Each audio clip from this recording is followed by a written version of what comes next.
you make paintings, but you also make sculpture, and some of your sculptures incorporate painting. I would say the iconic way that you use chalk, right? And how you apply it, and then how you erase it. Can you describe that practice? Sure. I think one of the things that I was referring to earlier is being lucky enough to work with a lot of people. Also, I went to some pretty great art schools. And I went to School of Visual Arts in Manhattan, and then I went to Cal Arts, and that was a really great balance because at School of Visual Arts, you really were taught to just keep working, and the conceptual part will come to you.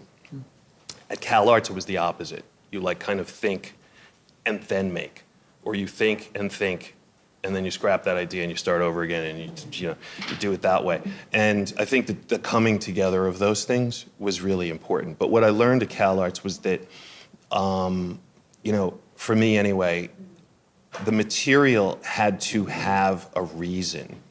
So the chalkboard surface was a vehicle for not only a really sensuous sort of surface to draw on, but it also had a conceptual component. It was about pedagogy. It was about learning and teaching and memory and nostalgia and things like that. And that's what the chalkboard represented for me. And the chalk was really this way to put down a mark and physically, erase it. They're very physical. So that's where the sports thing comes back in. Mm-hmm. They're almost like action paintings or drawings. So it depends, and it's dictated on my mood. So if I'm really angry, which my wife would say that I'm like that all the time, it comes out in the drawing. If I'm tired or I'm not really feeling it, it comes out in the drawing. So chalk is a very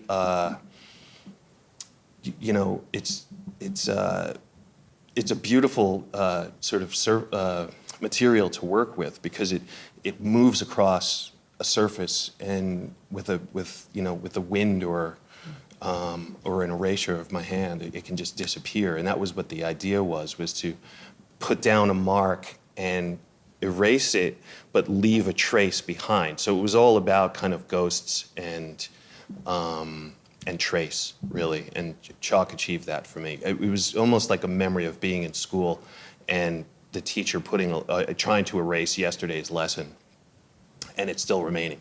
So he or she would be doing, a math problem, and you can still kind of faintly see yesterday's lesson underneath it, and those kinds of things come to mind, that kind of perception.